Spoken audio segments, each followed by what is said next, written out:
C'est toujours un réel plaisir de vous informer, mesdames, messieurs. Vous suivez l'édition de 20h sur la Perfect TV. Et voici le sommaire. Journée internationale des langues des signes célébrée dans le monde. Une journée de sensibilisation sur l'importance de ces langues pour la communication. À suivre dans ce journal, les 3 pays de l'AES ont annoncé leur retrait de la CPI. Voici les grandes lignes de cette édition. Les détails, c'est dans un instant. Mesdames, Messieurs, une fois encore, bienvenue. La journée internationale des langues des signes a été instaurée par l'Assemblée générale des Nations unies pour souligner l'importance des langues des signes en tant que moyen de communication essentiel pour les personnes sourdes et malentendantes. Cette journée met en lumière des langues des signes, langues visuelles et gestuelles à part entière disposant de grammaire et de syntaxe propre. Des précisions dans ce reportage de la télévision togolaise. Est riche de sens. Avec sa propre grammaire et sa syntaxe, elle est bien plus qu'un outil de communication et constitue une passerelle entre les personnes en situation de handicap auditif et le reste de la société. Ça permet à l'enfant d'être scolarisé.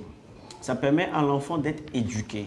Et plus l'enfant est éduqué ou instruit, alors il pourra participer pleinement au développement de sa communauté. Au Togo, des efforts notables sont déployés pour favoriser l'inclusion des personnes en situation de handicap, notamment celles souffrant de handicap auditif.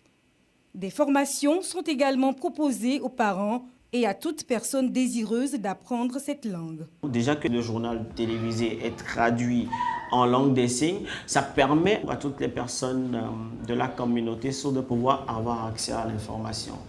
Et il y a les conférences, certaines des émissions qui sont traduites aussi en langue des signes. Un enfant handicapé auditif qui rentre à l'école, c'est vrai qu'il n'a pas le même parcours qu'un enfant ordinaire, mais il peut réussir. Promouvoir la langue des signes, c'est reconnaître à chaque personne en situation de handicap auditif le droit d'évoluer sans être stigmatisé.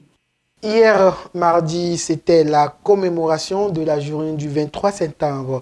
En date du 23 septembre 1986, un assaillant a pris d'assaut Lomé, la capitale, en provoquant entre mercenaires et forces loyalistes une féroce bataille. 39 ans après cette attaque, une conférence publique s'est tenue ce 23 septembre 2025 au centre d'entraînement aux opérations de maintien de la paix du camp 2e RI d'Adji-Dogomé en hommage au père de la nation, feu général Gnassingbé Eyadema, et au martyr de cet épisode. Des précisions dans ce reportage de Frédéric Brousse. Togo a commémoré ce 23 septembre 2025 la journée de l'agression terroriste du 23 septembre 1986. 39 ans après cette attaque historique, un hommage a été rendu au père de la nation, feu général Gnassingbé Eyadema, et aux victimes héros tombés lors de cet épisode à travers une conférence publique au centre d'entraînement aux opérations de maintien de la paix du camp 2e RI d'Adji-Dogomé. Une conférence axée sur la bravoure de l'armée, sa fidélité, sa loyauté ainsi que la détermination du feu général Gnassingbé Eyadema à avoir assuré la sécurité nationale. Représentant son Excellence, Monsieur le Président du Conseil, chef suprême des armées, honorables sénateurs, honorables députés, Mesdames, Messieurs les présidents des institutions de la République, Monsieur le ministre de l'administration culturelle, de la décentralisation et de la chose coutumière, président national du comité de relations et d'hommage au père de la nation. Mesdames, Messieurs les membres du gouvernement, Madame le gouverneur, Monsieur le chef d'état-major général des forces armées congolaises, Monsieur le général, inspecteur général des forces armées, en effet, ce 23 septembre 1986, le pays fut attaqué par un commando et d'armes individuelles de guerre.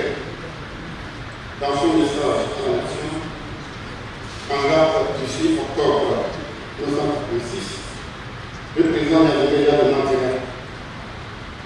Nous avons vécu ensemble, dans la nuit du 23 au 24 septembre, l'agression venue de l'extérieur et dirigée contre notre pays par un commando terroriste du Chaman Armé. La thématique générale de cette conférence est hommage aux forces de défense et de sécurité pour le rôle crucial qu'elles ne cessent de jouer dans la préservation de la stabilité nationale sous toutes ses formes. Plusieurs moments forts ont lieu au cours de cette conférence, notamment l'exécution de l'hymne national,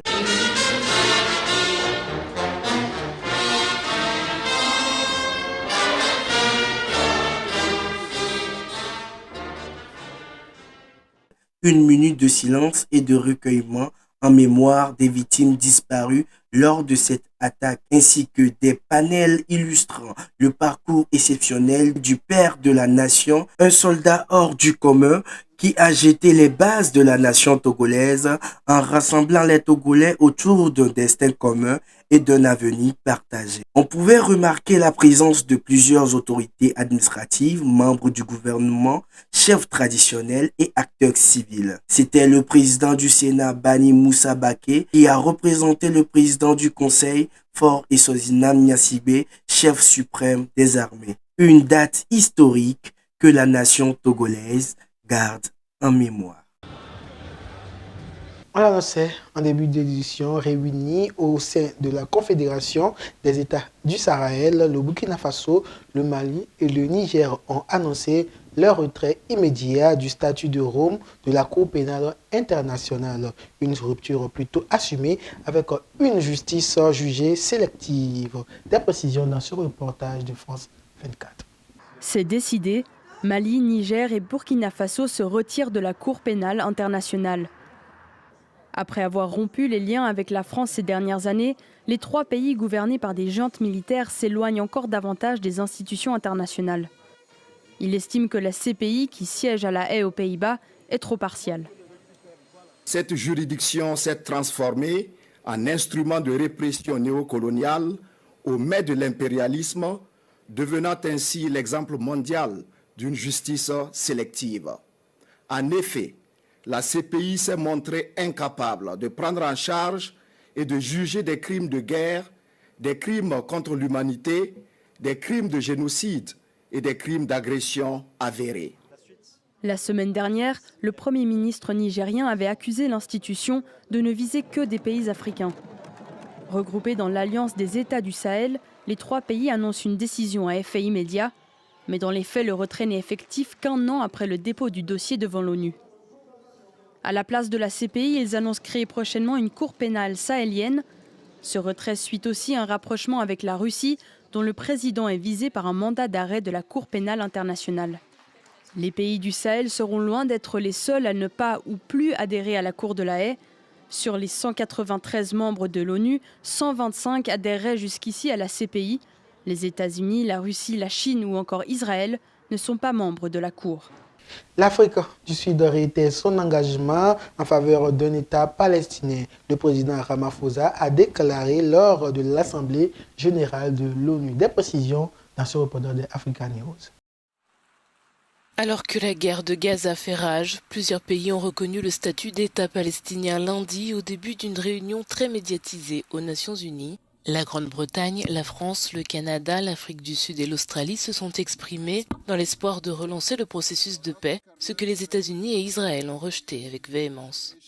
L'Afrique du Sud réitère son engagement ferme en faveur de la création d'un État palestinien d'un seul tenant, coexistant pacifiquement avec l'État d'Israël le long des frontières de 1967, avec Jérusalem-Est pour capitale. Mesdames et messieurs, ainsi se referme cette édition. Merci de nous avoir suivis. À très bientôt.